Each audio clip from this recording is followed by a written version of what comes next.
First question देखते हैं। First question में लिमिट्स और डिफरेंशियल इक्वेशन का एप्लीकेशन है। इजी क्वेश्चन है, मुश्किल नहीं है। इसमें ये अपने को एफ ऑफ एक्स गिवन है जो कि कंटिन्यूअस है 0 से इन्फिनिटी में, और कंडीशन क्या गिवन है, एफ ऑफ 1 की वैल्यू 2 है और एक लिमिट की वैल्यू 1 गिवन है। तो इसके बेसिस पे अपने को फंक्शन क्या होगा वो बताना है। तो अगर ये लिमिट मैं यूज करता हूँ तो इसमें अगर मैं t को x से रिप्लेस करूँ, t को x से रिप्लेस करने पे न्यूमरेटर भी 0 हो जाता है और डिनोमिनेटर भी 0। तो अपन यहाँ पे लॉपिदाल यूज करते हैं, ऊपर नीचे डिफरेंशिएट कर देते हैं। डिफरेंशिएट t के रिस्पेक्ट में होगा, क्यों? क्योंकि जो वेरिएबल है वो t है यहाँ पे, t टेंड्स टू x। तो अगर इसको डिफरेंशिएट करते हैं तो ये आ जाएगा अपने पास लिमिट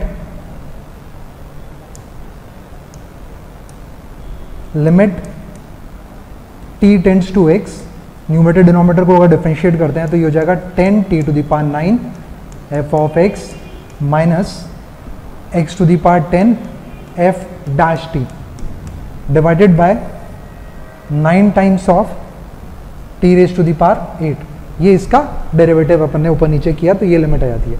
अब इसमें अगर ये वैल्यू मुझे गिवन है 1 के इक्वल, यहाँ पर अब t को x से रिप्लेस कर देते हैं। अगर t को x से रिप्लेस करते हैं तो अपने पास ये इक्वेशन बन जाएगी, यहाँ से t raise to the power 8 cancel हो गया तो ये बन जाएगा 10x by 9 f of x minus यहाँ से x स्क्वायर बच जाएगा, x square by 9 f dash x is equal to 1। ये इक्वेशन बन गई। अब इसमें ये लीनियर डिफरेंशियल इक्वेशन में कन्वर्ट हो जाएगा। इसको अगर मैं थोड़ा रीअरेंज करके लिखूँ तो ये आता है dy by D x, x square by 9 के नेगेटिव से पूरी इक्वेशन को डिवाइड कर दिया तो ये बन जाएगा minus 10 by x y is equal to negative of 9 divided by x square. ये इक्वेशन आती है। अब इसमें लीनियर डिफरेंशियल इक्वेशन है तो ये लीनियर डिफरेंशियल इक्वेशन के लिए सबसे पहले हम लोग क्या निकालते हैं, इंटीग्रेटिंग फैक्टर। इसका जो इंटीग्रेटिंग फैक्टर है वो e की पावर माइनस 10 बाई एक्स का इंटीग्रल यही आएगा। तो इसको इंटीग्रेट करने पर और वो e की पावर लेंगे तो ये अपने पास 1 divided by x to the power 10 आ जाता है। तो ये इसका इंटीग्रेटिंग फैक्टर। इसका सॉल्यूशन सेट हमें पता है y into integrating factor 1 by x to the power 10 is equal to, ये 1 by x to the power 10 को इससे मल्टीप्लाई कर देते हैं और उसका इंटीग्रल, तो ये हो जाएगा negative of 9 by x to the power 12 d x plus some constant c। ये अपने पास इसका सॉल्यूशन आता है। तो इसको सॉल्व करने पर फाइनली अपने पास ऐसा आ जाएगा y is equal to 9 by 11x plus some constant divided by x square, some constant multiplied by 10 to the power x to the power 10। ये सॉल्यूशन आ जाएगा अपने पास into x to the power 10। अब अपने पास एक कंडीशन गिवन है, f ऑफ 1 की वैल्यू है 2। अगर मैं f ऑफ 1 को यहाँ पे 2 सब्स्टिट्यूट करता हूँ, y की जगह पे 2 और x की जगह पे 1, तो ये जो c है इसकी वैल्यू आ जाएगी 13 बाय 11। तो ऑफ कोर्स इसमें अपने पास ऑप्शन बी इसका ट्रू हो जाएगा। क्वेश्चन नंबर 2 प्रोबेबिलिटी पे बेस्ड, बेस थ्योरम पे बेस्ड, बहुत ही सिंपल सा क्वेश्चन है। सिर्फ बेस थ्योरम के फॉर्मूले बेस्ड है और उसमें वैल्यू सब्स्टिट्यूट करके अपने पास सीधे सीधे आंसर आ जाएगा। लेट्स से यहाँ पे जैसे क्वेश्चन में दे रखा है अपने को कि ट्रू फॉल्स टाइप क्वेश्चन है और अगर उसको आंसर पता है तो वो सही है, अगर नहीं पता है तो वो गेस करता है और उसके बाद उसके सही होने की प्रोबेबिलिटी गिवन है हाफ। अब यहाँ पे एक और चीज़ गिवन है उसके अलावा, assume that the probability of the answer for a question being guessed given students answer is correct is 1/6। ये कंडीशनल प्रोबेबिलिटी है तो इसको अपने को बेस थ्योरम से सॉल्व करना पड़ेगा। तो लेट्स से हम एज्यूम कर लेते हैं कि उसको आंसर मालूम है तो इसकी प्रोबेबिलिटी को p मान लेते हैं, और जो दूसरा वाला केस बचा कि वो गेस कर रहा है तो इसकी प्रोबेबिलिटी क्या हो जाएगी 1 माइनस p। अब यहाँ पे अपने को दे रखा है कि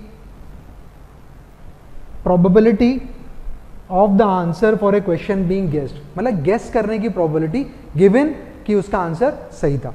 तो ये जो प्रोबेबिलिटी है, प्रोबेबिलिटी कि उसने गेस किया होगा when answer is given to be correct, ये किसके इक्वल होता है, नीचे डिनोमिनेटर में आ जाएगा कि उसने करेक्ट सॉल्व किया और न्यूमरेटर में आ जाएगा प्रोबेबिलिटी g इंटरसेक्शन c, ये आ जाएगा, मतलब गेस भी किया और सही भी।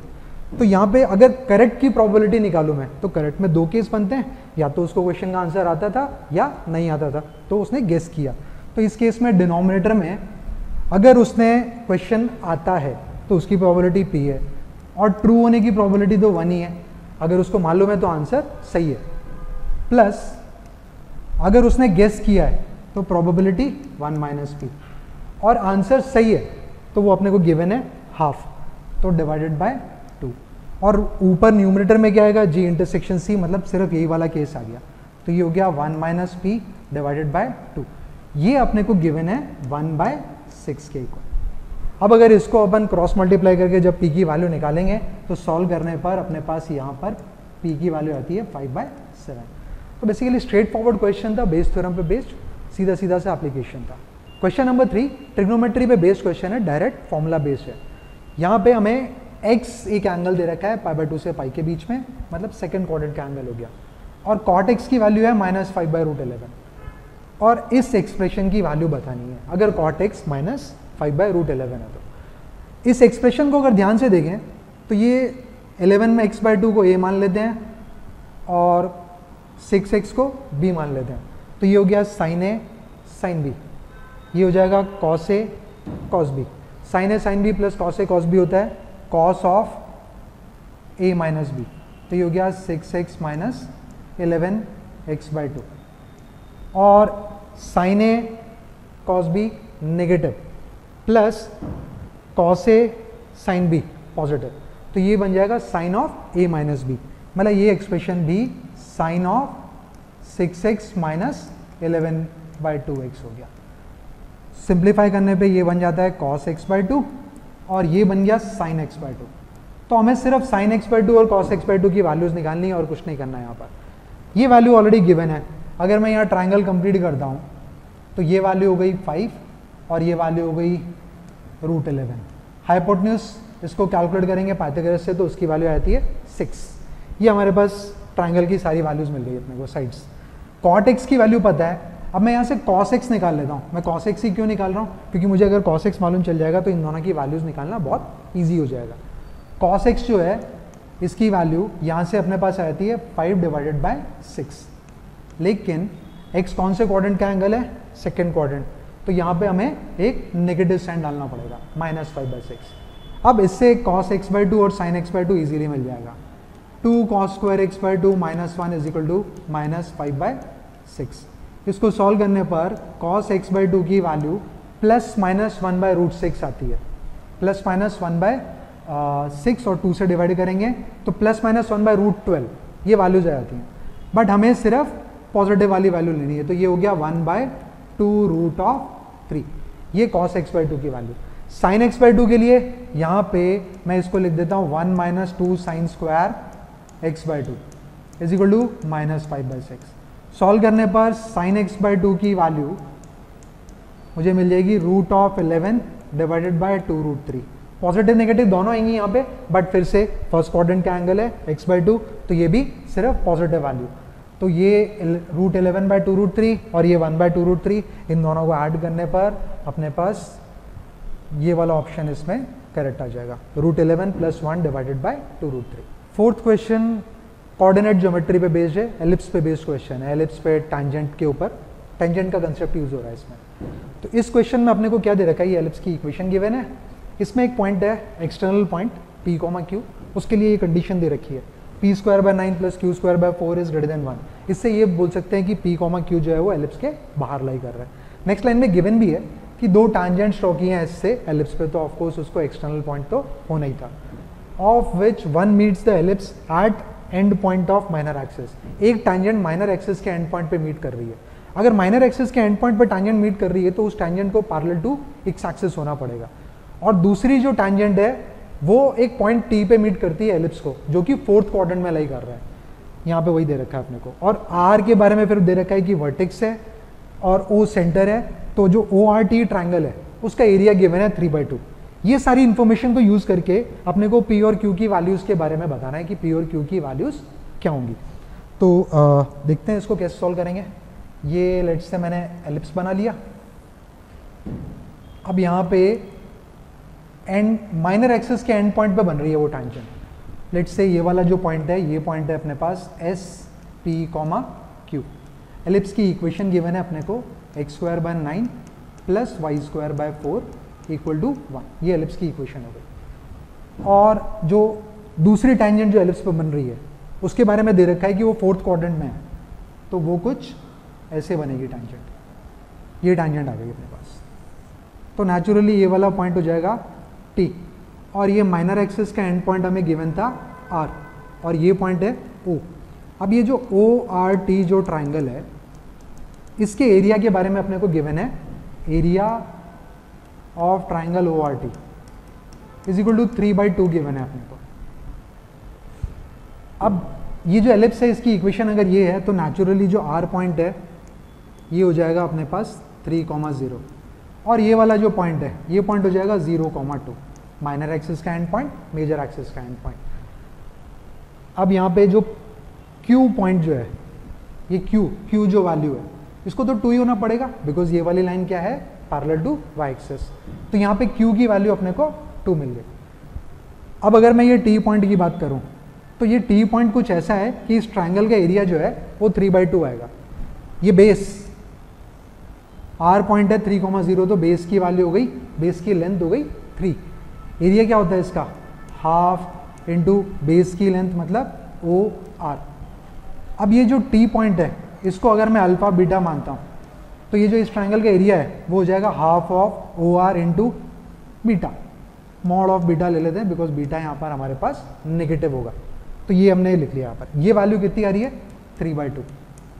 ओ आर ये लेंथ ऑलरेडी पता है 3, ये भी 2, तो यहाँ से मॉड ऑफ बीटा जो है वो हमारे पास 1 आ जाता है। और बीटा ये जो पॉइंट है टी पॉइंट, ये फोर्थ क्वाड्रेंट में लाई कर रहा है, तो ऑब्वियस सी बात है बीटा को हमारे पास क्या होना पड़ेगा, -1। तो बीटा इज इक्वल टू -1 आ गया, यानी कि इस पॉइंट का y कोऑर्डिनेट -1 हो गया। तो यहाँ से इक्वेशन में सब्स्टिट्यूट कर देते हैं इसको। अगर y की वैल्यू 1 पुट करता हूँ, तो x²/9 प्लस y कोऑर्डिनेट हमारे पास कितना आया, -1। इसको अगर मैं -1 यहाँ पे पुट कर दूँ, तो ये हो जाएगा 1/4 इज इक्वल टू 1। तो सब्ट्रैक्ट करने पर x²/9 इज इक्वल टू आ जाता है 3/4। तो यहाँ से x की वैल्यू जो है वो आ जाएगी अपने पास 3√3 डिवाइडेड बाय 2, यानी कि ये जो अल्फा पॉइंट है ये हमारे पास आ गया 3√3 डिवाइडेड बाय 2। तो ये वैल्यू हो गई अपने पास अल्फा की। अब इस पॉइंट पे टैंजेंट लिख लेते हैं। इस पॉइंट पे टैंजेंट की equation t is equal to 0 से लिख सकते हैं। तो 3√3 divided by 2 into x divided by 9 plus y की जगह पे y1 लिखते हैं, y² की जगह पर, तो ये -1 वैल्यू है, तो ये हो गया -1 into y divided by 4 is equal to 1, ये आता है। अब इससे ये जो p ये वाली जो लाइन है, मैं इन दोनों लाइंस का पॉइंट ऑफ इंटरसेक्शन निकालूंगा। ये वाली लाइन क्या है अपने पास, ये वाली लाइन है y इज इक्वल टू 2, तो ये y कोऑर्डिनेट को यहाँ पे हम लोग 2 सब्स्टिट्यूट कर देते हैं। अगर इस y कोऑर्डिनेट को 2 पुट किया, तो यहाँ से आया था हमारे पास x divided by 2√3 is equal to 1 plus 1/2। ये दूसरी साइड जाके पॉजिटिव हो जाएगा। तो यहाँ से अपने को p की वैल्यू मिल जाती है। p की वैल्यू हमारे पास कितनी आ गई है, 2√3 इंटू √3/2, तो ये 3√3 वैल्यू आ जाती है इसकी। तो ये इस तरह से अपने पास p और q दोनों की वैल्यूज आ गई। p की वैल्यू है 3√3 और q की वैल्यू है 2। क्वेश्चन नंबर 5, ये बेसिकली बाइनोमियल थ्योरम पे बेस्ड है और इजी है, बट जो इसका प्रेजेंटेशन है वो बहुत अच्छा है इस क्वेश्चन का। तो यहाँ पे मेन कंसेप्ट जो यूज हो रहा है वो देख लेते हैं। यहाँ पे पहले तो मैं क्वेश्चन एक्सप्लेन कर देता हूँ। एस सेट दे रखा है a + b√2 और a और b अपने को इंटीजर्स गिवन है, तो इसमें जितने भी एलिमेंट्स आएंगे वो सेट एस को रिप्रेजेंट कर रहा है। T1 सेट क्या रिप्रेजेंट कर रहा है, इस तरह के जितने भी नंबर्स हैं, और इन यहाँ पे क्या है, natural number, √2 - 1 to the power n, और यहाँ पर है √2 + 1 टू द पावर n। इस फॉर्म के जितने भी नंबर्स हैं वो सेट T2 में रिप्रेजेंट में लाई कर रहे हैं। अब यहाँ पे जो ऑप्शंस दे रखा है, पहला है Z union T1 union T2 is a subset of S। तो पहली चीज़ जो इसमें इंपॉर्टेंट है, जैसे √2 - 1 की पावर n या +1 की पावर n, ये जो नंबर है ये हमेशा p + q√2 इसी फॉर्म का आता है। अगर मैं इसको बायनोमियली अगर एक्सपैंड करता हूँ तो फर्स्ट वाली टर्म क्या आएगी, √2 की पावर n प्लस या माइनस NC1 इंटू √2 की power n-1 and so on चलता रहेगा। अगर ये एक्सपोनेंट इवन हो गई तो ये इंटीजर हो ही जाएगा, और ये जो बायनोमियल कोफिशिएंट है ये भी इंटीजर है। और अगर ये एक्सपोनेंट ऑड हुई तो मेरे पास कुछ ये p इंटू √q इसी फॉर्म का बन जाएगा। जैसे मान लो फॉर एग्जाम्पल √2 की पावर मैंने 7 लिया, तो √2 की पावर 7 को लिख सकता हूँ 2 क्यूब इंटू √2, तो ये 2 क्यूब तो इंटीजर ही हो गया ना। तो सेम तरीके से यहाँ पर मेरे पास सिर्फ दो तरह की टर्म्स ही आएंगी, या तो एक इंटीजर टर्म आएगा या एक √2 वाला टर्म आएगा। इसीलिए मैं यहाँ पे बोल रहा हूँ कि ये p प्लस q√2 की फॉर्म में ही हमेशा कन्वर्ट हो जाएगा। तो अगर अब यहाँ पे अपन ये ऑप्शंस देखें, z, क्या z s का सबसेट होगा?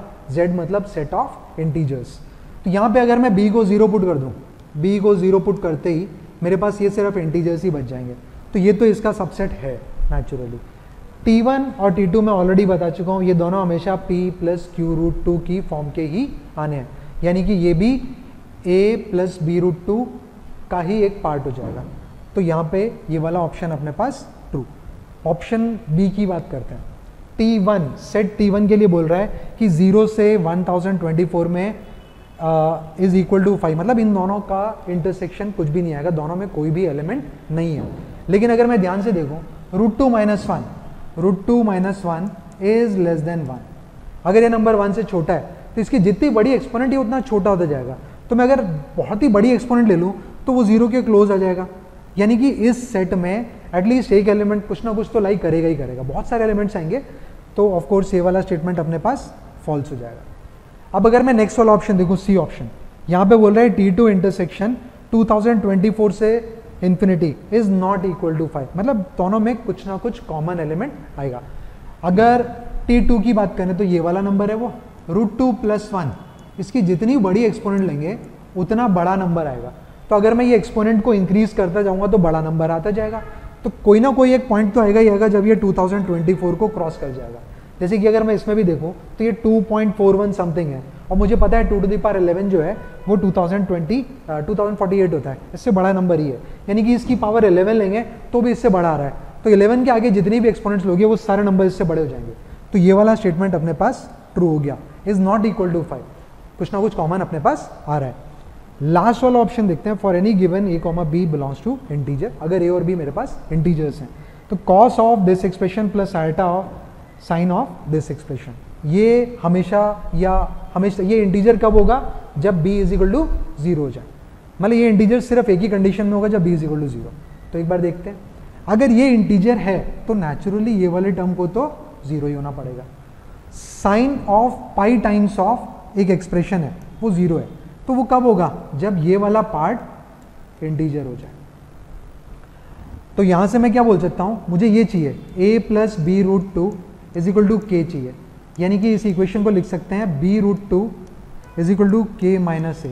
ये इंटीजर है because k is also an integer और a भी इंटीजर है, और यहाँ पे इर्रेशनल नंबर है गिवन b is not equal to 0। अगर b 0 नहीं है तो ये हमेशा इर्रेशनल नंबर आएगा।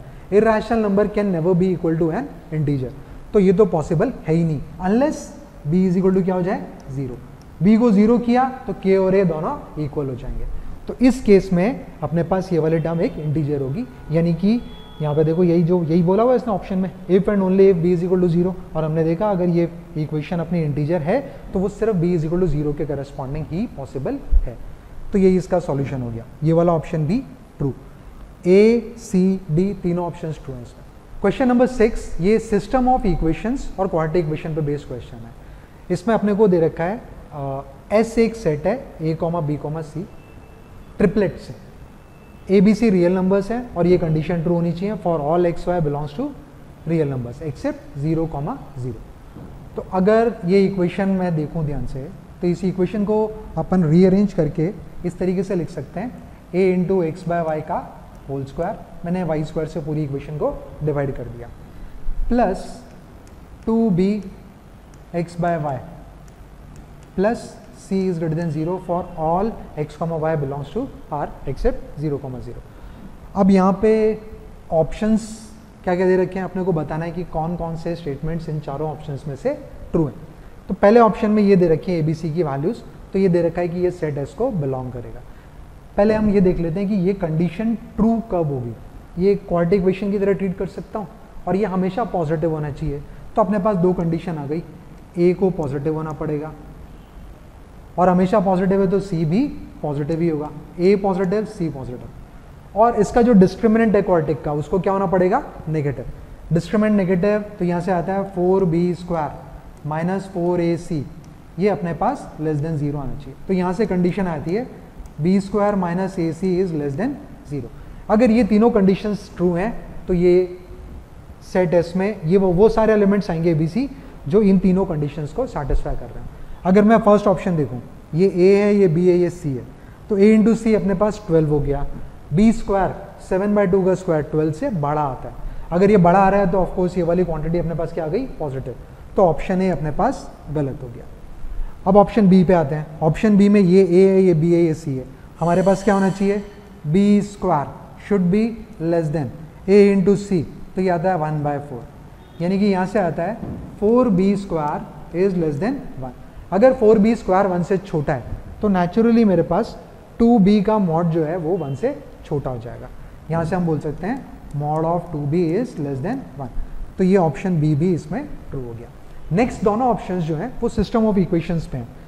ये दो इक्वेशंस हैं, ए बी सी इस तरह के नंबर्स हैं जो सेट एस से बिलोंग कर रहे हैं और ये दोनों इक्वेशन के लिए मेरे को यूनिक सॉल्यूशन चाहिए। इन दोनों के लिए यूनिक सॉल्यूशन कब होगा, मुझे पता है इन दोनों में जो x का कोफिशिएंट है a और b, y का कोफिशिएंट क्या है b और c, तो इनका जो रेशियो है वो इक्वल नहीं होना चाहिए। a/b should not be equal to b/c। तो यहाँ से अपने पास आता है b² should not be equal to ac, तो यहाँ से आता है b² minus ac should not be equal to 0। अगर ये कंडीशन ट्रू है तो हमारे पास यूनिक सॉल्यूशन होगा। क्या ये कंडीशन ट्रू है, डेफिनेटली ट्रू है, क्योंकि b² माइनस ac अपने पास क्या है, नेगेटिव। अगर वो नेगेटिव है तो it can not be equal to 0, तो ये सॉल्यूशन हो गया इसका, मतलब ये वाला बेसिकली ऑप्शन ट्रू। अब अगर मैं लास्ट वाला ऑप्शन देखूं तो यहाँ पे भी दो सिस्टम ऑफ इक्वेशंस गिवन है अपने को। ये सिस्टम ऑफ इक्वेशंस के लिए यूनिक सॉल्यूशन होगा, ये अपने को बताना है। तो अगर मैं ये दो इक्वेशंस मैंने यहाँ पे लिख ली है और जो कंडीशन अपने पास थी कि b² minus ac is less than 0, unique solution की क्या कंडीशन होगी, a+1/b should not be equal to b divided by c+1। Cross multiply कर लेते हैं, तो क्रॉस मल्टीप्लाई करने पर आएगा a+1 into c+1 minus b² should not be equal to 0, ये कंडीशन आती है। अब यहाँ पे a into c plus a plus c plus 1 minus b² should not be equal to 0। हमने एस सेट के लिए जो कंडीशंस निकाली थी, एक कंडीशन ये थी और एक था a is positive and c is also positive, ये दोनों टर्म्स हमारे पास पॉजिटिव थी।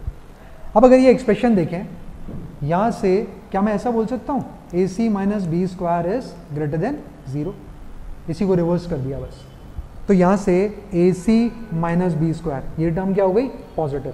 a क्या है, पॉजिटिव, c क्या है, पॉजिटिव, और एक 1 और ऐड कर दिया, तो naturally this expression is always positive, तो ये can not be equal to 0 हो जाएगा। तो इसके बेसिस पे हम लोग बोल सकते हैं कि ये जो ऑप्शन डी है ये भी हमारे पास ट्रू हो गया। तो ये बी सी डी इसका करेक्ट आंसर हो गया। क्वेश्चन नंबर 7 जो है वो हमारे पास 3 डायमेंशनल ज्योमेट्री पे बेस्ड है। कैलकुलेशन इसमें ज़्यादा नहीं है, लेकिन इसके ऑप्शंस बहुत ही इंटरेस्टिंगली फ्रेम किए गए हैं, तो ये क्वेश्चन थोड़ा डिसेंट है। अगर मैं इसमें देखूँ, क्वेश्चन में गिवन क्या है, डिस्टेंस बिटवीन x, y को इस तरीके से लिखा गया है, मतलब ये तरीका है basically distance between x and y represent करने का। p और q दो पॉइंट्स डिफाइन कर दिए, एक सेट डिफाइन किया है जिसमें कि x और p के बीच के डिस्टेंस का स्क्वायर, x और q के बीच के डिस्टेंस का स्क्वायर, इन दोनों का डिफरेंस है 50, और ऐसे ही सेट t में y और q के बीच के डिस्टेंस का स्क्वायर और y और p के बीच के डिस्टेंस का स्क्वायर, इनका डिफरेंस है 50।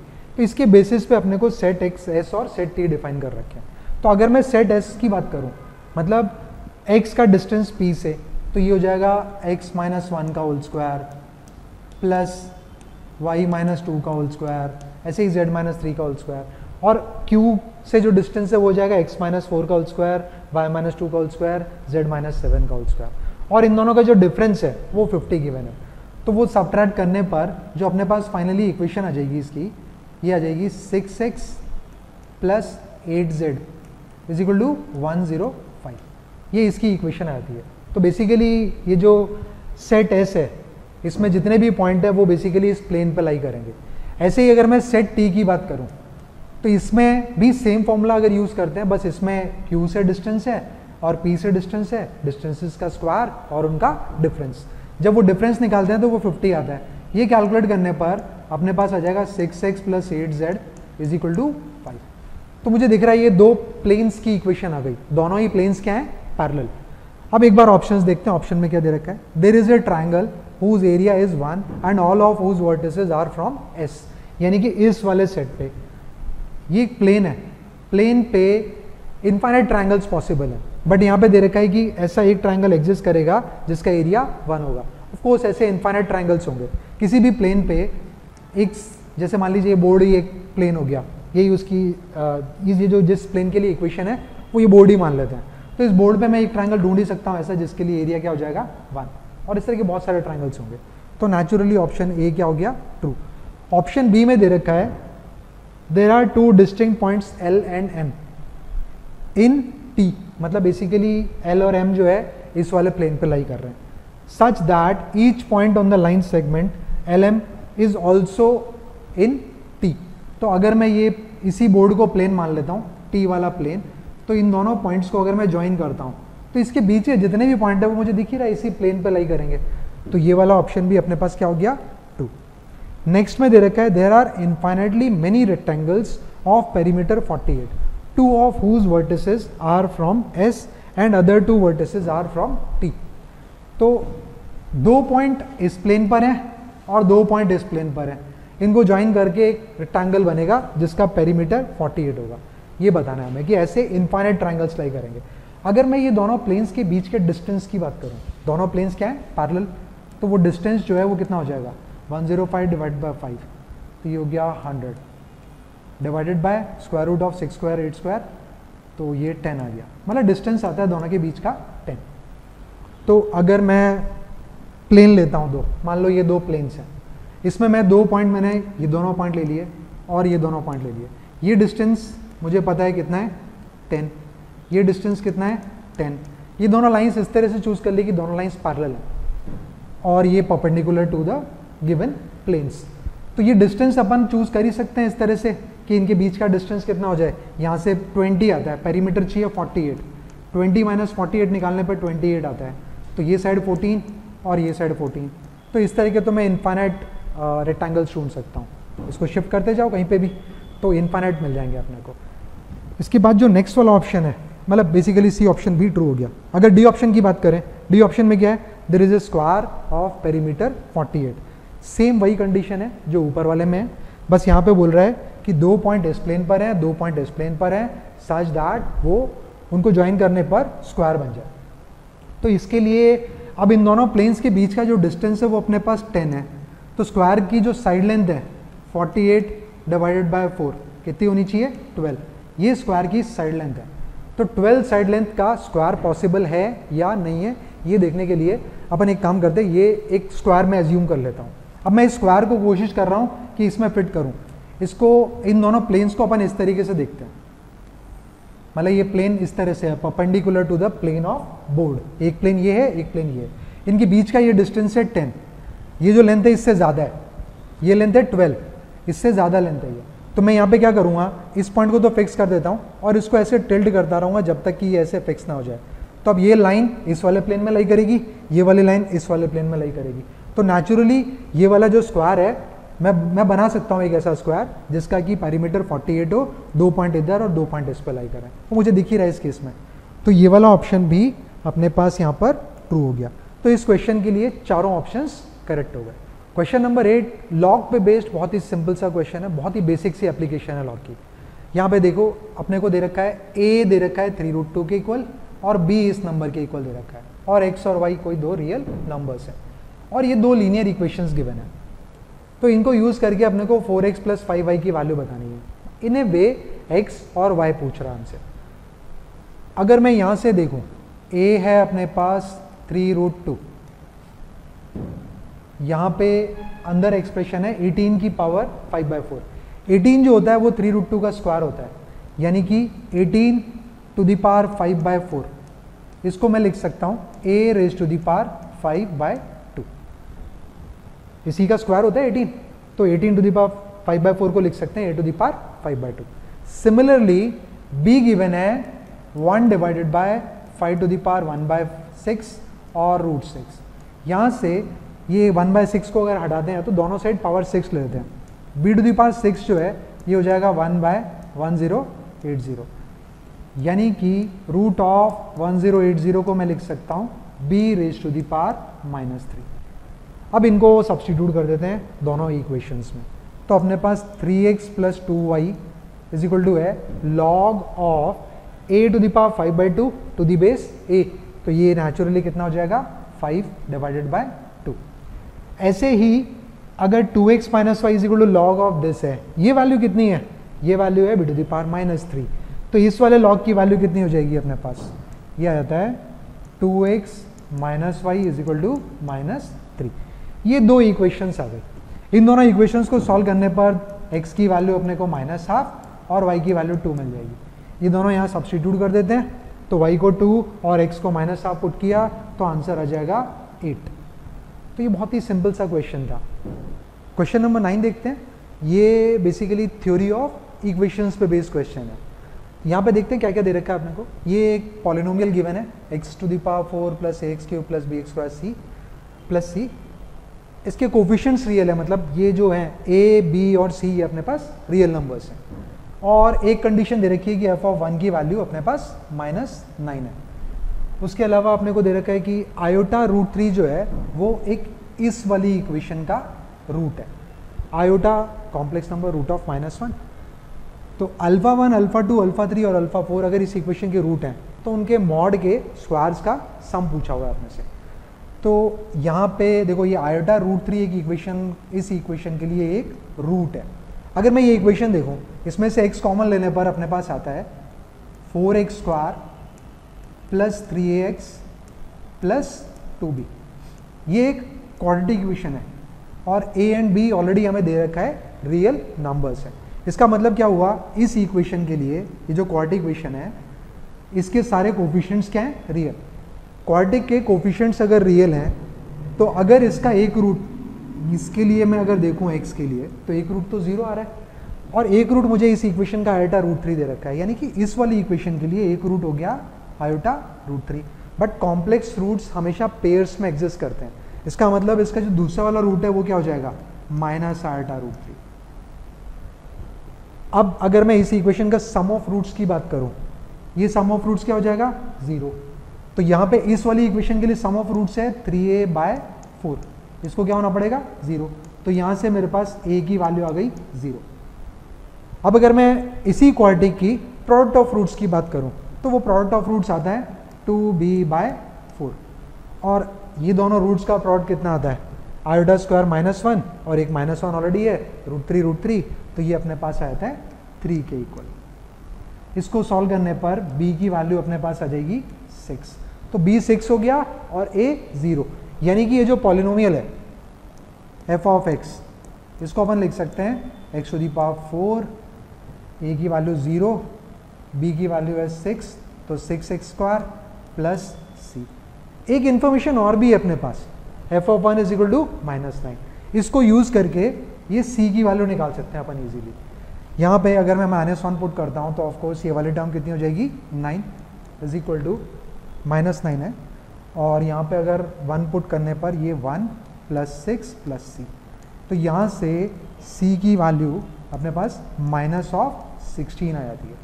यानी कि ये जो f(x) जो पॉलिनोमियल है ये बन जाएगा अपने पास x to the power 4 + 6x² - 16।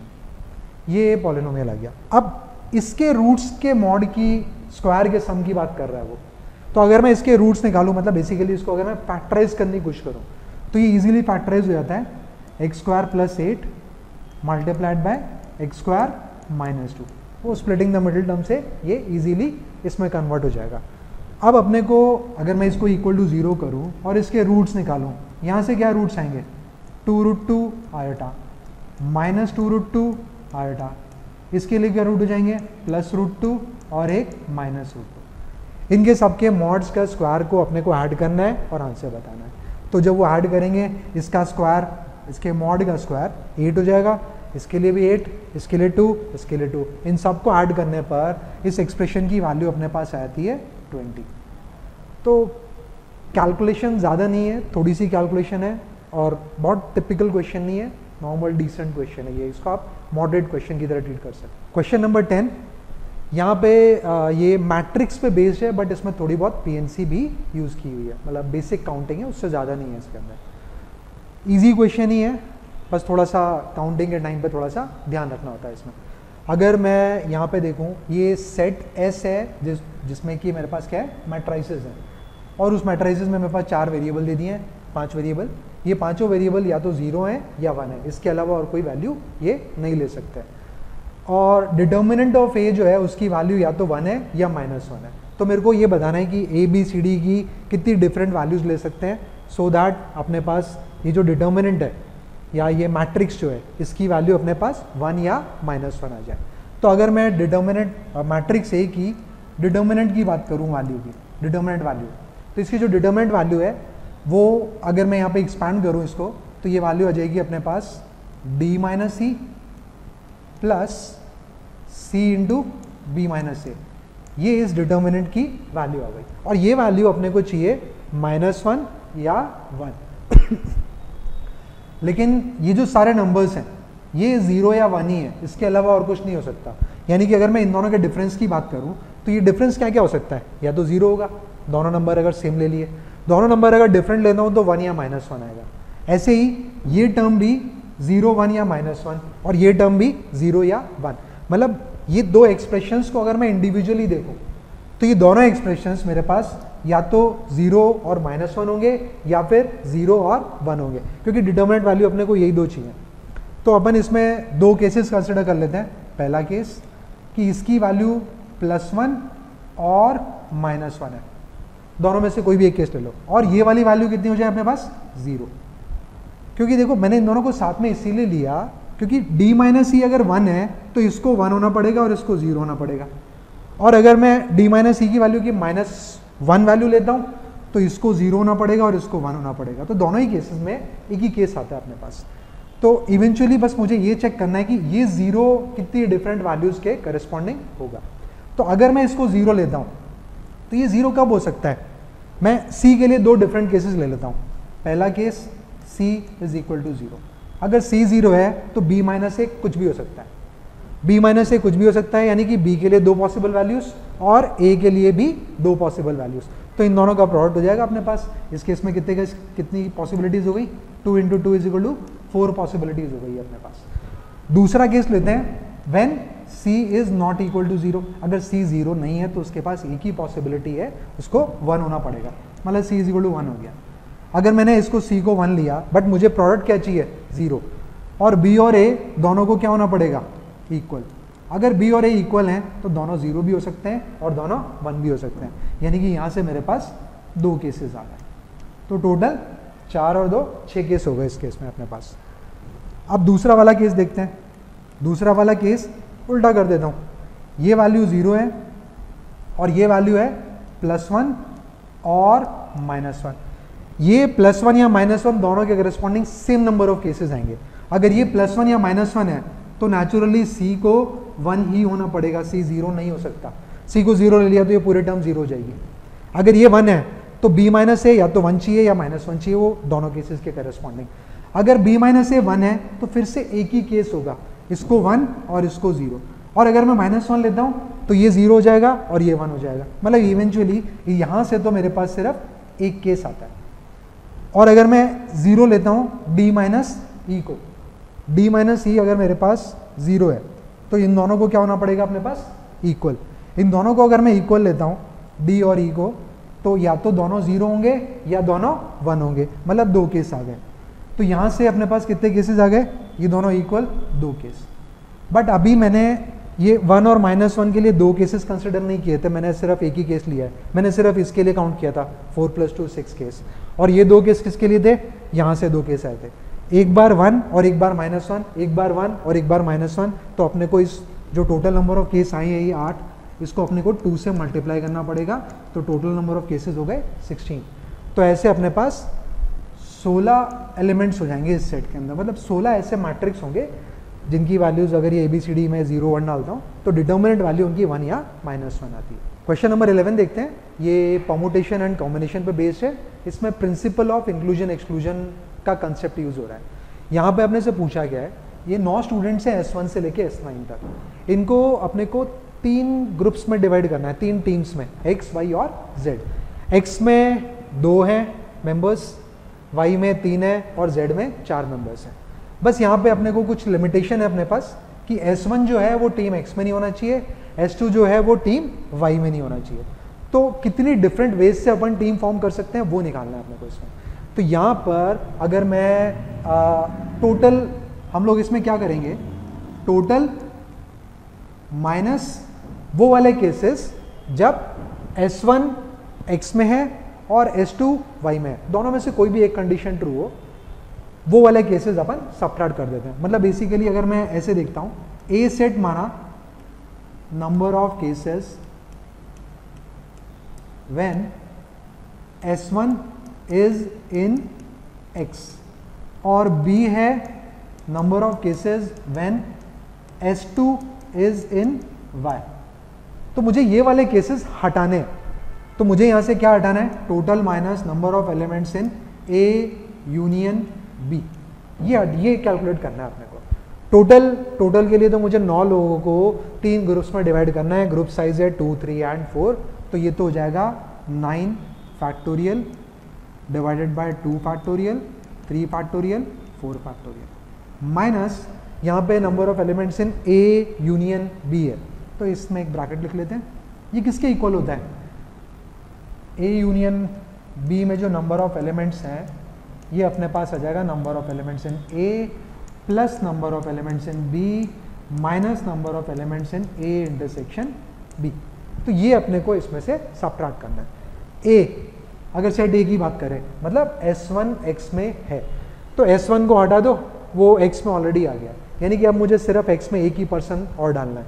तो इसके लिए जो नंबर ऑफ वेज हो जाएंगे वो हो जाएंगे 8 factorial divided by 1 factorial, 3 factorial, 4 factorial, क्योंकि बाकी दोनों में अभी भी 3 एंड 4 स्टूडेंट्स हैं, plus number of elements in B set. B क्या है, जब S2 Y में है, S2 कौन से में है, Y में। तो अगर मैं S2 को Y में डालता हूं तो अब मुझे Y में सिर्फ 2 ही और लेने हैं बस, तो यानी कि 8 लोगों को मुझे अरेंज करना है 2 + 2 + 4 में, 8 लोगों को डिवाइड करना है 3 ग्रुप्स में, एक ग्रुप में 2, एक ग्रुप में 2 और फिर तीसरे वाले में 4। लेकिन तीनों ग्रुप्स का नाम है, तो ग्रुप्स डिफरेंशिएटेड है, तो यहाँ पे 2 फैक्टोरियल, 2 फैक्टोरियल और 4 फैक्टोरियल, एक्स्ट्रा 2 फैक्टोरियल से यहाँ पे डिवाइड करने की जरूरत नहीं है क्योंकि ग्रुप्स आर नेम्ड। नेक्स्ट जो है माइनस, ये वाला पार्ट सबट्रैक्ट करना है अपने को, A इंटरसेक्शन B, A और B में जो नंबर ऑफ इंटरसेक्शन B मतलब बेसिकली दोनों कंडीशंस ट्रू होनी चाहिए, मतलब S1 X में है और S2 Y में है, ये वाले केसेस सबट्रैक्ट करने हैं। अगर S1 X में है, S2 Y में है, तो बचे हुए 7 लोगों को मुझे 3 ग्रुप्स में डिवाइड करना है, पहले में 1, दूसरे में 2 और तीसरे में 4। तो इसके लिए नंबर ऑफ वेज हो जाएगा 7 factorial divided by 1 factorial, 2 factorial, 4 factorial. इसको कैलकुलेट कर लेते हैं, तो ये आंसर आ जाएगा अपने पास 665। तो काउंटिंग पे बेस्ड था, प्रिंसिपल इंक्लूजन एक्सक्लूजन का डायरेक्ट एप्लीकेशन है, तो मॉडरेट क्वेश्चन में इसको अपन कंसिडर कर सकते हैं। क्वेश्चन नंबर 12 देखते हैं, ये वेक्टर्स पे बेस्ड है, बॉक्स प्रोडक्ट पे बेस्ड है। ये बॉक्स प्रोडक्ट अपने पास क्या दे रखा है, 0। तो अगर मैं देखूं तो OP, OQ, OR ये तीनों वेक्टर्स ऑलरेडी दे रखे हैं और इनका बॉक्स अपने पास क्या है, 0। अगर ये बॉक्स 0 है तो मैं ये जो डिटर्मिनेंट होता है तीनों वेक्टर्स का, उसको 0 कर सकता हूँ। इनका डिटर्मिनेंट क्या आएगा, ये अल्फा माइनस 1 बाय अल्फा 1 1, यहाँ से आ जाएगा 1, बीटा माइनस 1 बाय बीटा और ये भी 1। नेक्स्ट वाले में आ जाएगा 1 1 एंड 1/2। इसमें एक काम करते हैं अपन, रो 1 में से रो 2 को सबट्रैक्ट कर देते हैं और रो 2 से रो 3 को सबट्रैक्ट कर देते हैं। अगर ये एप्लीकेशन अपन करते हैं यहाँ पर तो क्या आ जाएगा अपने पास, ये डिटर्मिनेंट बन जाएगा अपने पास, इसमें से इसको सबट्रैक्ट किया तो यहाँ पे -1/α बच गया, -1/α। इसमें से इसको सबट्रैक्ट किया तो ये 1/β हो जाएगा, ये वाली टर्म 0। इस वाली रो से इस वाले रो को सबट्रैक्ट किया है तो ये फिर से 0, ये हो जाएगा -1/β।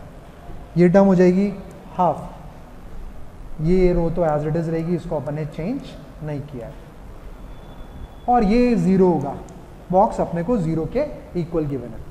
तो अगर ये 0 है, इसको एक्सपैंड करते हैं तो अपने पास ये आ जाएगा 1/2α plus 1/2α plus 1/2β is equal to 0। LCM ले लेते हैं, एलसीएम लेने पे अपने पास आ जाएगा alpha plus beta plus 1 is equal to 0। ये आ गया अपने पास। अब ये जो कंडीशन दे रखी है देखो, अल्फा बीटा कॉमा 2, ये जो पॉइंट है ये इस प्लेन पे लाई कर रहा है, तो इसको सब्स्टिट्यूट कर देते हैं। मतलब ये हो गया 3α प्लस 3β माइनस z, z की जगह पे हमें लिखना है 2 क्योंकि ये पॉइंट है 2, और plus l is equal to क्या है 0। ये इक्वेशन है अपने पास। अल्फा प्लस बीटा -1 ऑलरेडी पता है तो ये वैल्यू -3 हो जाएगी, तो ऑफ कोर्स यहाँ से l की वैल्यू आ जाती है अपने पास 5। तो स्ट्रेट फॉरवर्ड बहुत ही सिंपल सा क्वेश्चन था ये। क्वेश्चन नंबर 13 देखते हैं। ये प्रोबेबिलिटी और स्टार्ट्स पे बेस्ड है। स्टैटिस्टिक्स में वेरिएंस और मीन वो यूज़ किया हुआ है इसके अंदर। क्वेश्चन में क्या गिवन है देख लेते हैं एक बार। x एक रैंडम वेरिएबल डिफाइन किया है और probability of capital X is equal to x जो है वो है प्रोबेबिलिटी कि x की वैल्यू स्मॉल x है।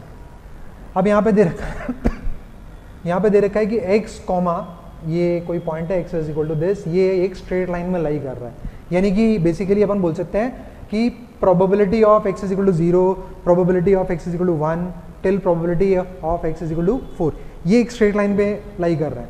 तो मैं यहाँ पे probability of x is equal to r, इसको मान लेता हूँ PR से डिनोट कर देते हैं इसको अपन, नोटेशन इजी हो जाएगा बस। तो P0, P1, P2, P3, P4 ये सब किस में स्ट्रेट लाइन में। तो यहाँ से अपन एक टर्म लिख लेते हैं कि probability that x is equal to n या Pn, इसकी वैल्यू अपन ले लेते हैं an plus b, linear expression assume कर लिया। क्यों? क्योंकि स्ट्रेट लाइन में दे रखा है। तो ये आ गया अपने पास। अब यहाँ पे गिवन क्या क्या है अपने पास, ये 0 है for all x is equal to, अगर ये वैल्यू नहीं है तो मतलब बेसिकली अपने को सिर्फ यही 5 वैल्यूज़ के लिए देखना है, 0, 1, 2, 3, 4 बस। इसके अलावा बाकी सबके करस्पॉन्डिंग प्रोबेबिलिटी क्या है 0। तो इन सबकी प्रोबेबिलिटीज़ का जो सम होगा वो कितना हो जाएगा 1। तो यहाँ से अपन बोल सकते हैं summation Pi is equal to 0 to 4, ये किसके इक्वल हो जाएगा 1। बट मुझे पता है Pi किसके इक्वल है ai प्लस b, तो ये हो गया summation of ai summation of a multiplied by i plus b, और i is equal to 0 to 4, ये है 1 के इक्वल। इससे अपने पास एक इक्वेशन बन जाएगी, a तो कांस्टेंट है, वेरिएबल i है, तो इसका समेशन 10 आ जाता है। तो यहाँ से आ गया 10a प्लस 4b, 5 टर्म से हमारे पास 0 से लेके 4 तक, तो 10a प्लस 5b ये आ गया अपने पास 1 के इक्वल। सिमिलरली अपने पास एक इन्फॉर्मेशन और है, यहाँ पर मीन दे रखा है किसके इक्वल 5/2 के equal. Expected value of x, expected value of x बोलें या मीन बोलें एक ही बात होती है।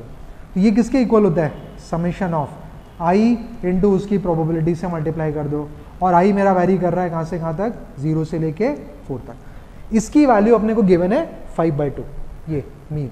तो अब Pi की जगह पर मैं फिर से ये वाला एक्सप्रेशन सब्स्टिट्यूट कर सकता हूँ ai इंटू b, तो ये हो जाएगा i into ai plus b, इसका summation i is equal to 0 से लेके 4 तक।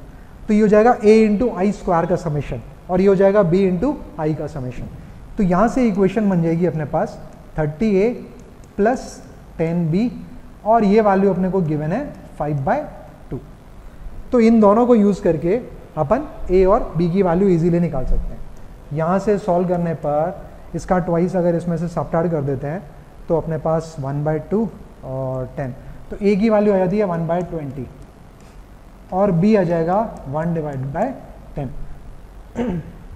तो अपने पास ए और बी की वैल्यूज आ गई, यानी कि मैं यहाँ से लिख सकता हूँ P1 किसके, P0 पहले लिख लेते हैं, P0 मतलब सिर्फ बी के इक्वल हो गया, तो P0 की वैल्यू कितनी हो गई 1/10, इसको अपन 2/20 लिख लेते हैं, 2/20। P1 किसके इक्वल होगा, A प्लस बी, इन दोनों का एडिशन, तो ये 3/20 आ जाता है। ऐसे ही P2 जो है वो 4/20 हो जाएगा, P3 जो है वो हो जाएगा 5/20, P4 क्या हो जाएगा अपने पास 4A प्लस बी, तो 4 + 2 ये 6/20 आ गया। तो ये सारी वैल्यूज आ गई। अब यहाँ पे अपने से पूछा क्या है, अल्फा पूछा है। अल्फा क्या है, वेरिएंस ऑफ एक्स। वेरिएंस क्या होता है, expected value of x square minus expected value of x का होल स्क्वायर, ये एक्सप्रेशन आता है अपने पास, ये है अल्फा। वेरिएंस जो है इसके इक्वल आता है अपने पास। तो अपने को एक्सपेक्टेड वैल्यू ऑफ एक्स तो देखो ऑलरेडी पता है, एक्सपेक्टेड वैल्यू ऑफ एक्स अभी 5/2 क्वेश्चन में गिवन है। अपने को निकालना है expected value of x square. X square की एक्सपेक्टेड वैल्यू के लिए क्या करेंगे, ये निकालने के लिए मैं यहाँ पे लिखूंगा summation of I square into P I, और आई को वेरी कराना है अपने को 0 से लेके 4 तक, ये आ जाएगा।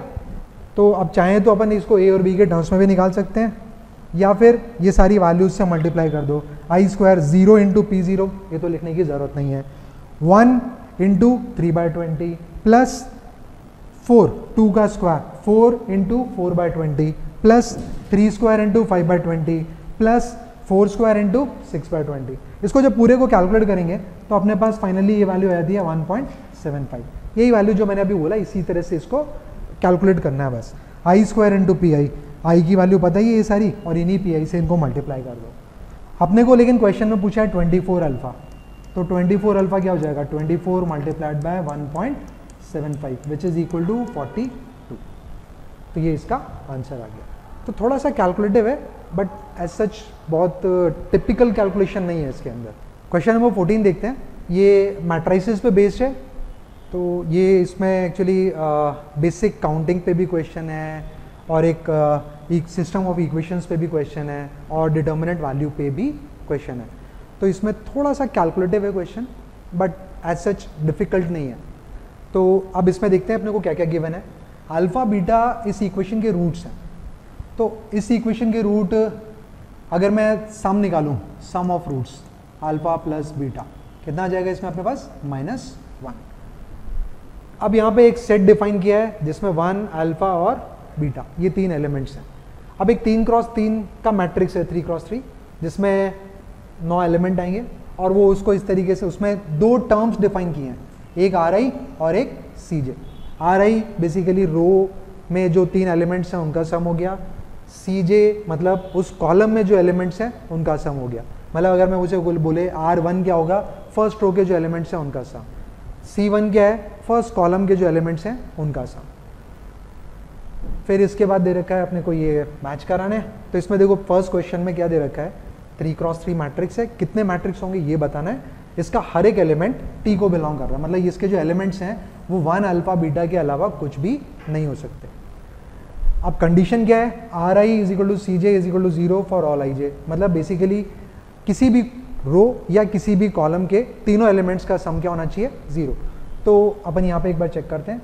लेट्स से मैंने ये एक मैट्रिक्स लिया, अगर तीनों एलिमेंट्स 1 अल्फा और बीटा है और तीनों का सम, कोई भी एलिमेंट लेते हैं, 9 एलिमेंट्स हैं, किसी भी रो किसी भी कॉलम में जो तीनों एलिमेंट्स हैं वो इसी में से होंगे, 1 अल्फा और बीटा में से, बट किसी भी रो और किसी भी कॉलम के सारे एलिमेंट्स का सम 0 है। तो ऑब्वियसली बात है अल्फा प्लस बीटा -1 है, इसीलिए उनको 1 अल्फा और बीटा ही होना पड़ेगा इन सम ऑर्डर। ऑर्डर चेंज हो सकता है इनका। तो जैसे फर्स्ट वाली रो है, मैं अगर ये फिल करता हूँ, फर्स्ट वाली रो को अपन किसी भी तरीके से फिल कर सकते हैं, 3 एलिमेंट है तो 3 फैक्टोरियल वेज होगा इसके। तो यहाँ पे लेट से मैंने 1 डाल दिया, यहाँ पे मैंने अल्फा डाला और यहाँ पे मैंने बीटा डाल दिया। तो इसको प्लेस करने के मेरे पास हैं 3 फैक्टोरियल वेज। अब इसके बाद नीचे वाली जो रो है, इस रो में मुझे एलिमेंट इन्हीं को प्लेस करना है वापस से, लेकिन अब मुझे ये भी ध्यान रखना है कि कॉलम वाइज भी एलिमेंट्स का सम 0 होना चाहिए, यानी कि हर कॉलम में भी मेरे पास एलिमेंट्स क्या क्या होने चाहिए, 1, अल्फा और बीटा, यही होने चाहिए। तो यहाँ पे 1 ऑलरेडी आ चुका है, तो यहाँ पे 1 नहीं लाना, यहाँ पे बीटा अल्फा नहीं आना, यहाँ पे बीटा नहीं आना है, मतलब इन्हें वे डिरेंजमेंट्स हो गया है, इधर 1 नहीं, इधर अल्फा नहीं, इधर बीटा नहीं, तो डिरेंजमेंट्स ऑफ 2, ये कितना हो जाएगा 2। इसके लिए 2 वेज होते हैं अपने पास। लेट्स से मैं यहाँ पे कोई भी एक केस लिख देता हूँ, मैंने यहाँ पे डाला बीटा, इधर डाल दिया मैंने 1 और इधर मैंने लिख दिया अल्फा। अब जो थर्ड वाला जो रो है वो फिक्स हो गया, क्यों? क्योंकि यहाँ पे 1 अल्फा बीटा आना चाहिए, इधर भी 1 अल्फा बीटा आना चाहिए, इधर भी 1 अल्फा बीटा, और ये भी 1 अल्फा बीटा होने चाहिए। तो मेरे पास एक ही पॉसिबिलिटी बची, अल्फा बीटा और 1।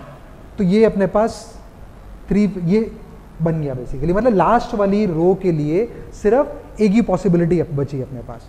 तो यहाँ पे अगर मैं मुझसे कोई पूछे कि कितने नंबर ऑफ मैट्राइसेस होंगे, फर्स्ट रो के लिए 3 फैक्टोरियल पॉसिबिलिटीज थी, मतलब 6 केस, सेकंड वाले के लिए 2, तो अपने पास नंबर ऑफ डिफरेंट मैट्राइसेस कितने हो जाएंगे, 6 मल्टीप्लाइड बाय 12।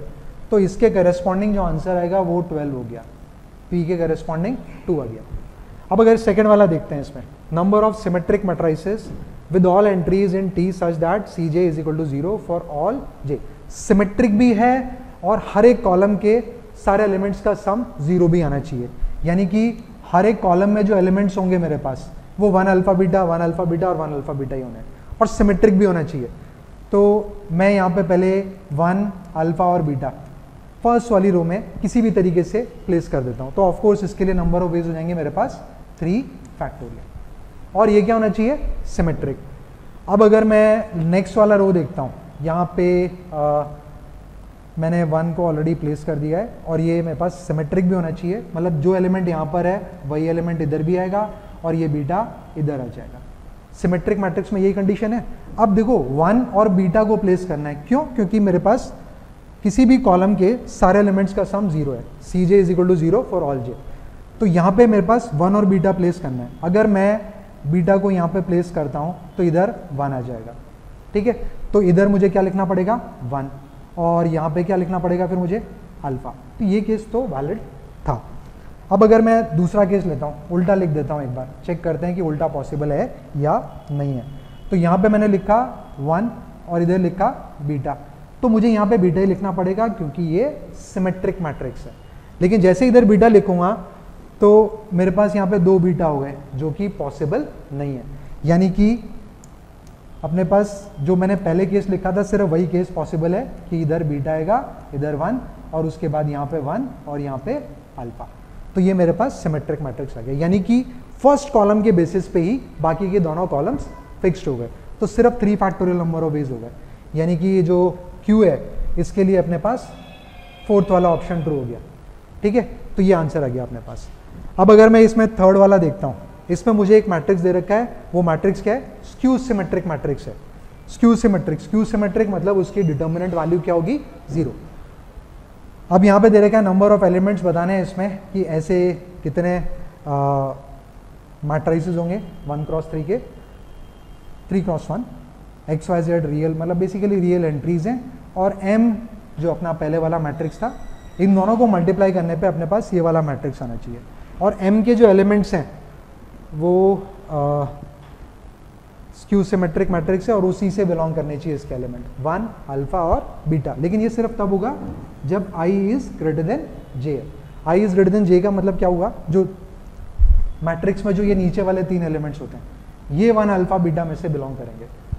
तो अगर मैं इसको देखूँ तो ये मैंने एक स्क्यू सिमेट्रिक मैट्रिक्स लिख दिया यहाँ पर, ये m है इनटू जो मैट्रिक्स अपने को गिवन था, और यहाँ पे अपने को दे रखा था a12 0 और -a23। a12 की जगह पर मैंने ये वाला एलिमेंट लिख दिया a23 की जगह पर ये एलिमेंट लिख दिया c, तो ये अपने पास आ गया -c।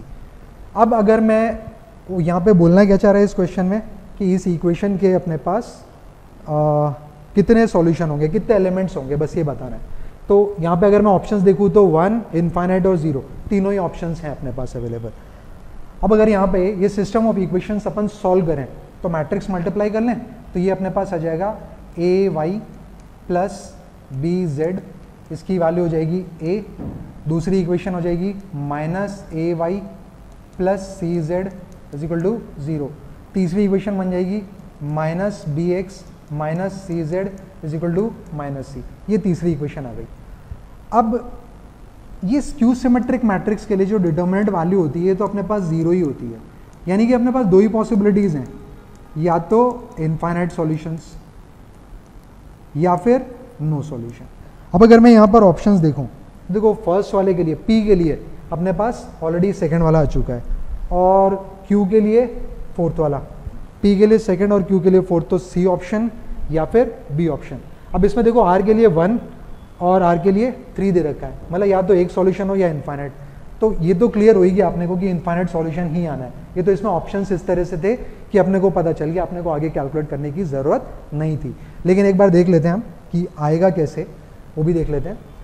इसमें अगर मैं इन दोनों इक्वेशंस का लीनियर कॉम्बिनेशन तीसरी वाली इक्वेशन बना दूं तो मेरे पास कितने हो जाएंगे इसमें इनफाइनाइट सॉल्यूशन। तो एक बार चेक कर लेते हैं कि क्या इन दोनों का लीनियर कॉम्बिनेशन ये आता है। तो अपन एक काम करते हैं, इसको अपन मल्टीप्लाई कर देते हैं सी से, माइनस सी से। इसको मल्टीप्लाई किया माइनस सी से, और इस वाली इक्वेशन को मल्टीप्लाई कर दिया बी से, और दोनों को ऐड कर देते हैं। ठीक है, तो ये वाली टर्म्स दोनों कैंसिल हो जाएंगी। देखो b into minus c Z, सी इंटू बी इंटू जेड, तो ये दोनों टर्म्स आपस में कैंसिल। इन दोनों को ऐड करते हैं तो ये क्या आता है, minus a c y minus a b Z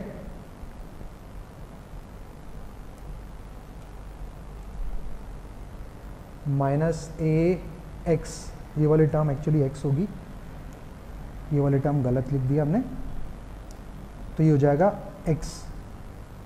अब सही है, तो इसको आपने मल्टीप्लाई किया b से, तो ये हो जाएगा minus a b x is equal to minus a c. ये इक्वेशन आती है। अब इसमें देखो a और a कैंसिल हो गया, तो ये आ जाता है minus of c y minus of b x is equal to minus of c. तो माइनस ऑफ सी वाई, ये इक्वेशन भी हमने सही नहीं लिखी है, ये भी अपने पास सी वाई आएगा। इसको जब मल्टीप्लाई करेंगे तो minus b x minus c y is equal to minus, ये इक्वेशन आती है। तो इन दोनों के लीनियर कॉम्बिनेशन से अपने पास तीसरी वाली इक्वेशन आ गई। इसका मतलब यहाँ पे अपने पास कितने हो गए, इनफाइनाइट सॉल्यूशंस, क्योंकि एक नई इक्वेशन अपने पास है ही नहीं। इन्हीं दोनों के लीनियर कॉम्बिनेशन से तीसरी इक्वेशन आ गई।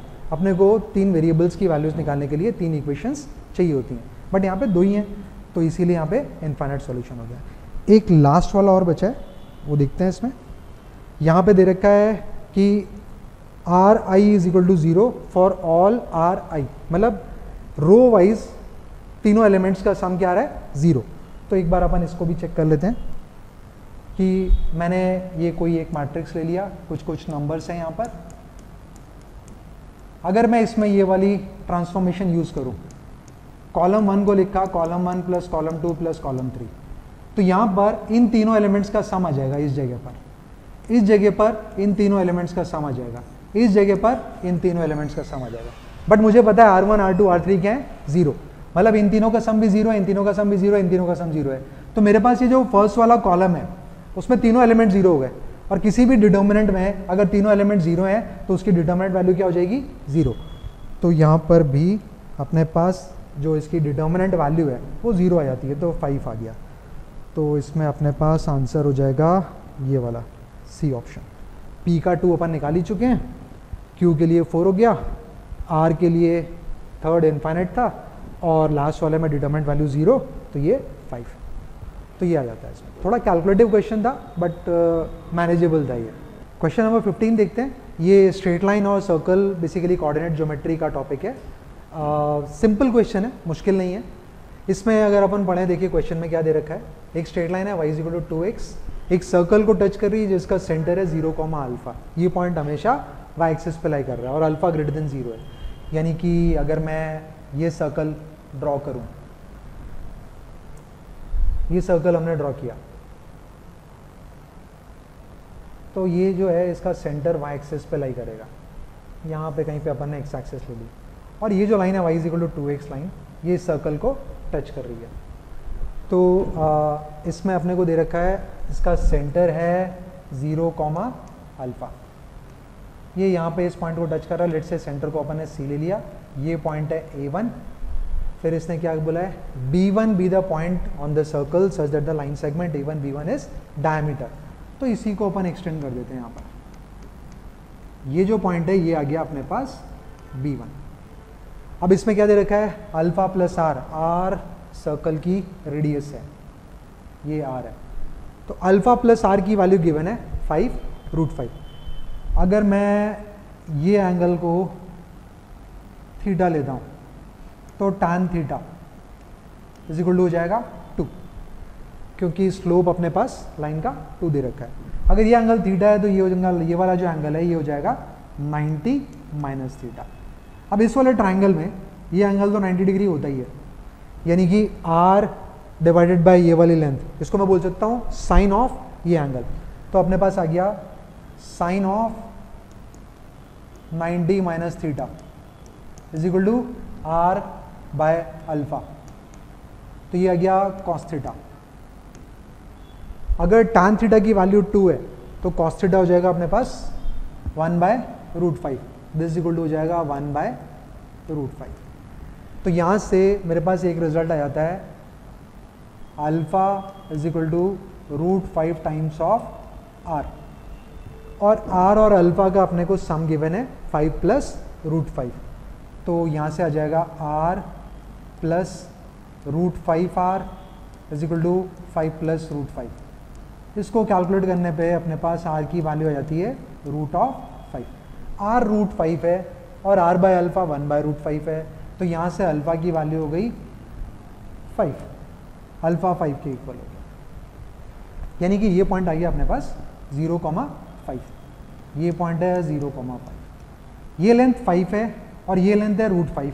तो पाइथागोरस से अपन OA1 लेंथ निकाल सकते हैं। OA1 is equal to √5² minus √अल्फा का स्क्वायर, तो ये अपने पास √20 आ जाएगा, मतलब ये हो गया 2√5। ये लेंथ हो गई 2√5। अब एक क्वेश्चन में इसमें A1 पूछा हुआ है, दो तो अल्फा और R की वैल्यूज हैं, वो तो आई गई अपने पास ऑलरेडी। एक है A1 के कोऑर्डिनेट्स पूछे हुए हैं कि A1 के कोऑर्डिनेट्स क्या होंगे। अब ये वैल्यू ऑलरेडी अपने पास 2√5 है, तो ऑफकोर्स मैं इसको क्या लिख सकता हूँ 2√5 कॉस थीटा, 2√5 साइन थीटा। ये अपने पास इस पॉइंट के कोऑर्डिनेट्स हो गए। और कॉस थीटा की वैल्यू पता ही है अपने को 1/√5, साइन थीटा है 2/√5। तो ये वैल्यू जो है अपने पास 2,4 इसके कोऑर्डिनेट्स हो गए। ये है A1। और A1 और B1 के लिए 0, मिड पॉइंट है। A1 और B1 के लिए 0, मिड पॉइंट है। तो इसके कोऑर्डिनेट्स 0,5 हैं, A1 अपने पास ऑलरेडी है 2,4, तो ये B पॉइंट आ जाएगा अपने पास -2,6, ये B1 पॉइंट आ गया। तो अपने पास चारों वैल्यूज आ गई। अल्फा है अपने पास 5 के इक्वल, मतलब 4, इसके लिए 4 आएगा। R की वैल्यू है √5, तो ये 2 हो गया। A1 है 2,4, तो ये 5 हो गया। B1 3, तो इसमें से देख लेते हैं कौन सा ऑप्शन है। अल्फा P के लिए 4, Q के लिए 2, R की वैल्यू 5 और ये 3, तो C ऑप्शन है। क्वेश्चन नंबर 16 देखते हैं। ये 3 डायमेंशनल ज्योमेट्री और वेक्टर्स पे बेस्ड है। इस क्वेश्चन में क्या गिवन है वो देखते हैं। गामा बिलोंग्स टू R है, कोई एक रियल नंबर है, और ये दो लाइंस दे रखी हैं, और ये गिवन है कि दोनों लाइंस इंटरसेक्ट कर रही हैं, और R1 उनका पॉइंट ऑफ इंटरसेक्शन है L1 L2 का।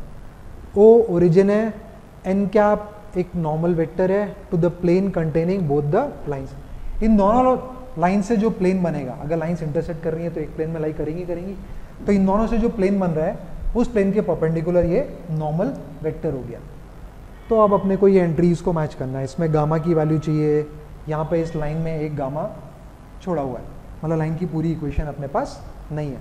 तो इसमें अगर मेरे को ये मालूम है कि ये दोनों लाइंस इंटरसेक्ट कर रही हैं, तो एक तरीका तो होता है कि B1 cross B2 dot A1 minus A2 को 0 कर दें। बट यहाँ पे R1 जो है मुझे पॉइंट ऑफ इंटरसेक्शन भी गिवन है, यानी कि मुझे ये पॉइंट ऑफ इंटरसेक्शन भी निकालना पड़ेगा।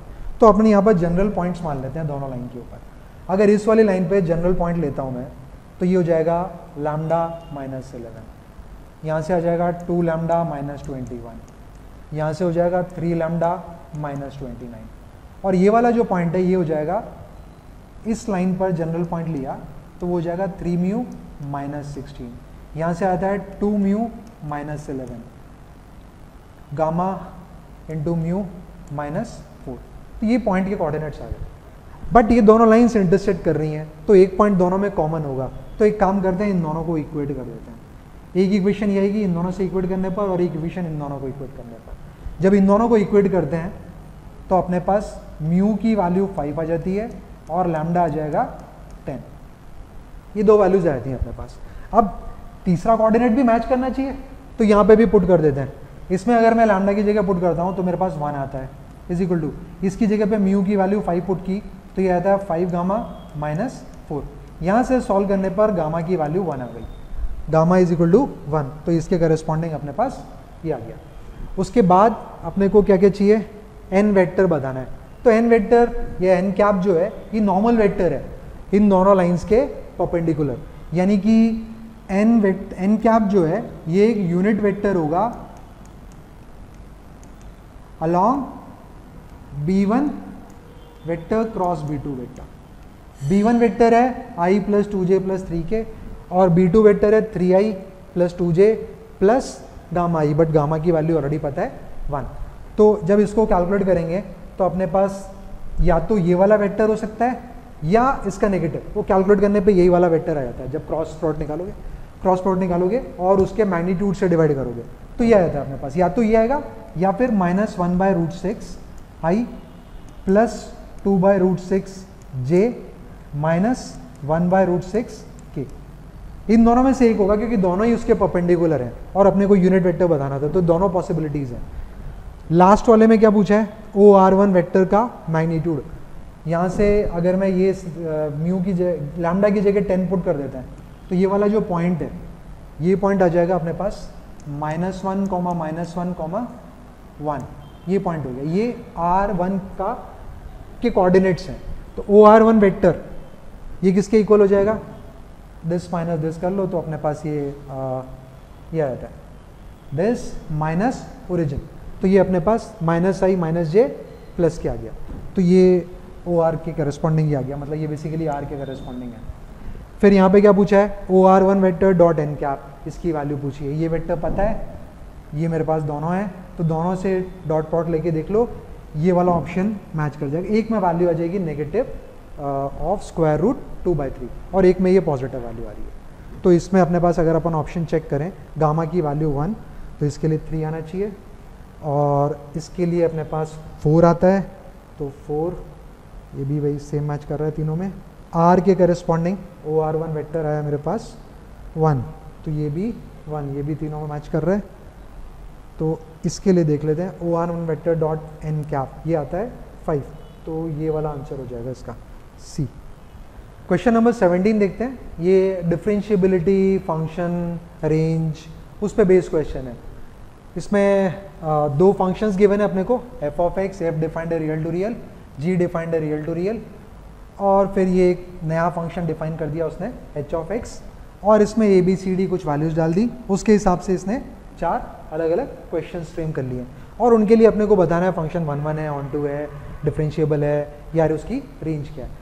तो इसमें अपन ऑप्शंस के हिसाब से ही चलेंगे। पहला देखते हैं first part, A0, B1, C0 और D0। तो B की वैल्यू 1, मतलब सिर्फ ये वाला पार्ट बच गया, बाकी सब 0।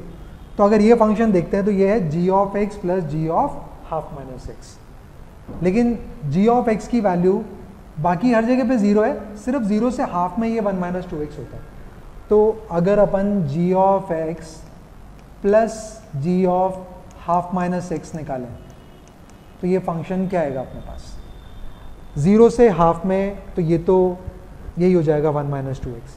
अगर यहाँ पे मैं x को 0 से हाफ वेरी कराता हूँ तो हाफ में से ये वैल्यू सबट्रैक्ट करने पे वापस से यही इंटरवल आ जाता है, मतलब 0 से हाफ में ये दोनों ही यही वाला फॉलो करेंगे।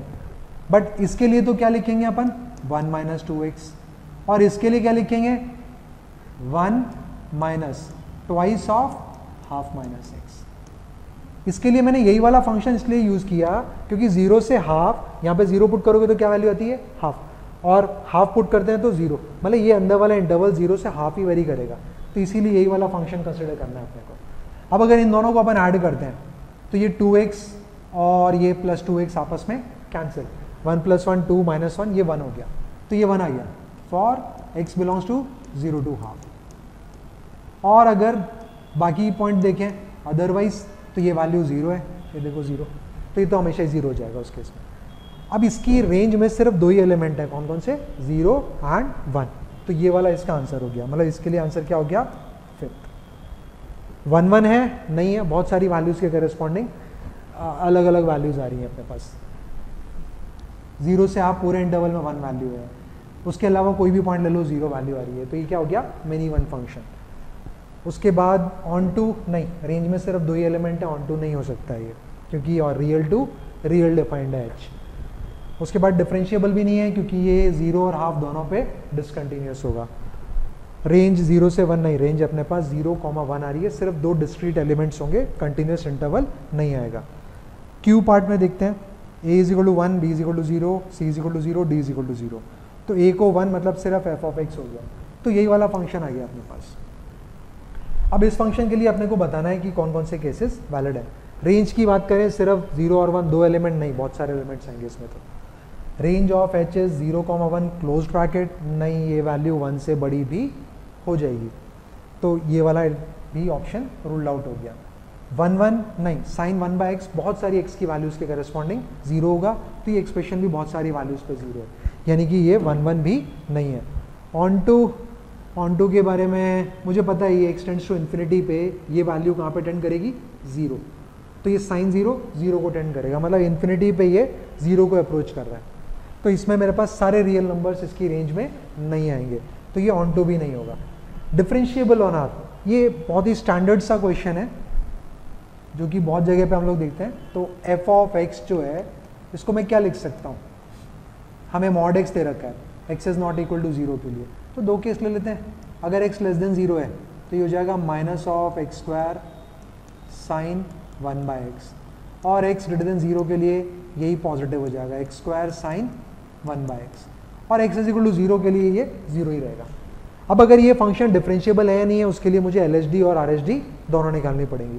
तो मैं अगर इसमें लेफ्ट हैंड डेरिवेटिव निकालता हूँ LHD, ये क्या आ जाएगा अपने पास, limit h tends to 0 f of 0 - h, मतलब ये वाला फंक्शन लेंगे और x को रिप्लेस कर दो -h से, तो ये हो जाएगा -(h²) साइन ऑफ -1/h, तो 1/h लिख दिया, इसको पॉजिटिव कर दिया हमने, माइनस f ऑफ 0 की वैल्यू है 0, तो उसको लिखने की ज़रूरत नहीं है, डिवाइडेड बाय h, ये दोनों टर्म्स आपस में कैंसिल, ये 0 को टेंड कर रहा है और ये 0 से 1 के बीच का, -1 से 1 के बीच की कोई क्वांटिटी है, तो ये ओवरऑल एक्सप्रेशन 0 आ गया।